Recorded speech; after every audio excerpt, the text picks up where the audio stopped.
Tak ada sakit pun. Mana ada sakit? Mana ada sakit? Tak ada apa-apa. Waduh. Acik tu kan tangannya patah. Sebab itulah dia sakit.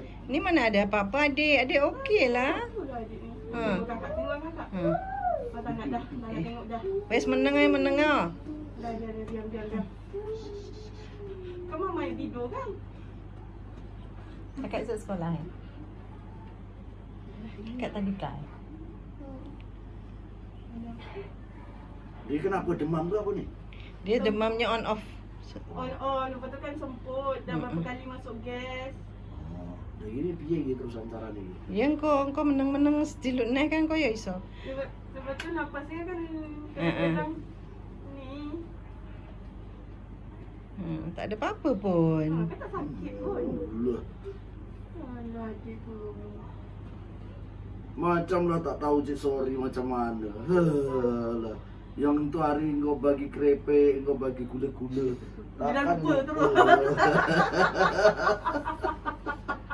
Leha. DITURUNKANSEBELAHKAU. Siapa tu? Yo anakmu weh lah. Sebelah kono. Dia.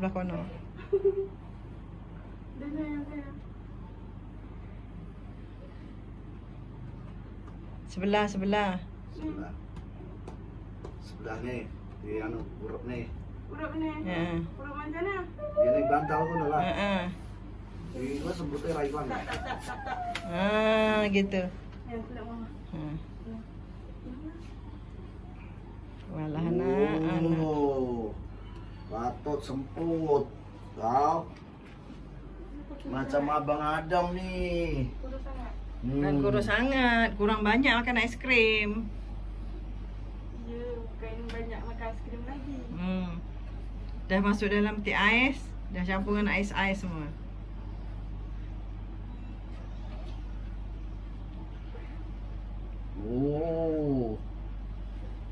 Sampai Dari macam bang tu semputnya. sekali. Sampai bengkak tengok tu belakang. Tahanlah adik, baguslah. Sangat bagus. Dia ewe sisin kan, tadi ni anu.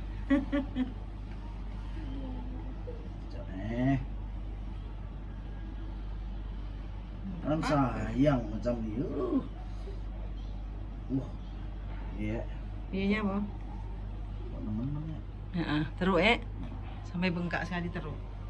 Apa tak jatuh kali ya? Mana ni? Betul. Tengok tu Ni itu. dulu sejak kecil sebut ke apa? Ya. Ya. Oh, pak. Dia tak dulu sampai nak masuk hospital tu dulu. Dah masuk hospital Adik tak pernah. Ada tak pernah nak anu tak jadi tu Tak jadi. Tak apa. Hilang. Nanti hilang. Tak semput. Apa ni? Abang Adam murut, Abang Hakim murut. Oi. Tahan lah apa? Saya semua manis kadang. Sampai bengkak macam tu dia.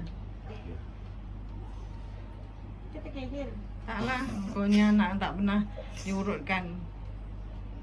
Kita mana pernah urut anak?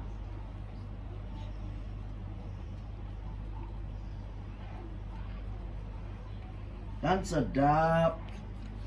Alah. Macam atuk urut tu. Ni kalau tak diurutkan, kejap lagi semput lagi. Kejap lagi demam lagi, kejap lagi semput lagi. Gitu je. Tahan sikit adik biar semputnya baik. Adik kan hebat.